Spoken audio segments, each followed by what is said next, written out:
dal ni amiin yal na yàlla suñ borom ñangu naan loolu moom la Baboy di wax noonu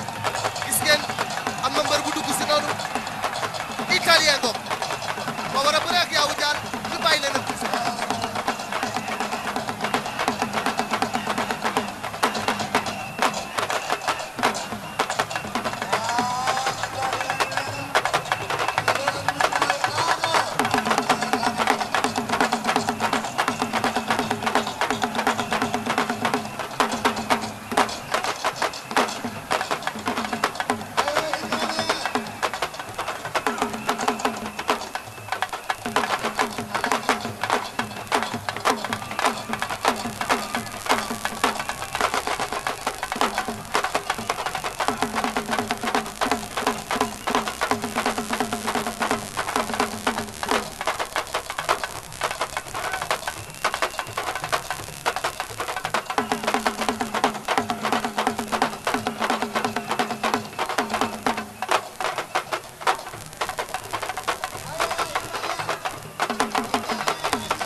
léegi nag ki ñuy waaj a dugal mooy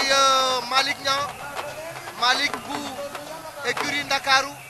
moom mooy dugg si léegi Malick Ndiaye moom moo war a bëre ak Sococim moom mooy war a dugg si waaye Baboy daal teel naa dugg si jublu ci li nga xam ne mooy ay gàllaajam ay déebam ay xarga fuufam li nga xam ne yëpp daal moom la ñu ko digal def na ko teel a dugg si ci làmb ji pour occuper espace bi waaye ki ñuy waaj a dugal mooy Malick Ndiaye bu écurie Ndakaaru moom moo nekk noonu fas yéene tous ñu bàyyi leen ak moom bu ko kanamee tuuti ñu dellu siwaat ndax xam ngeen di saison bi jeex na bii mooy direct bu mujj bu ñuy def ak yéen ci wàllu lamb ji waaye nag yoon ni yàggoon na metti woon na mais grâce à la détermination des agents de la RTS grâce à leur professionnalisme grâce également aux compétences du directeur général grâce aux capacités managériales de Babacar Diagne on est parvenu à relever tous les défis que ce soit avec la Coupe du Monde que ce soit avec la Coupe de la Ligue que ce soit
waaye tamit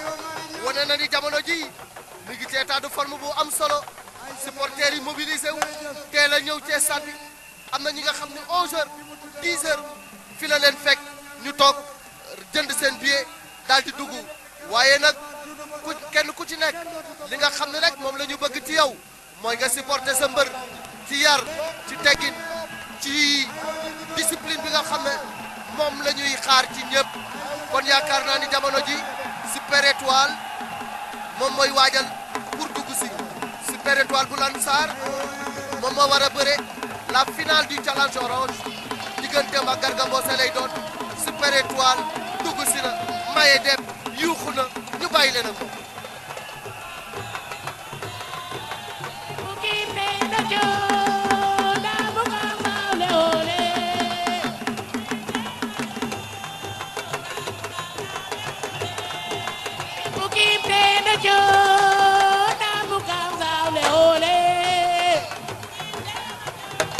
Ah, le grand tambour major Babou Ngom. Babou Ngom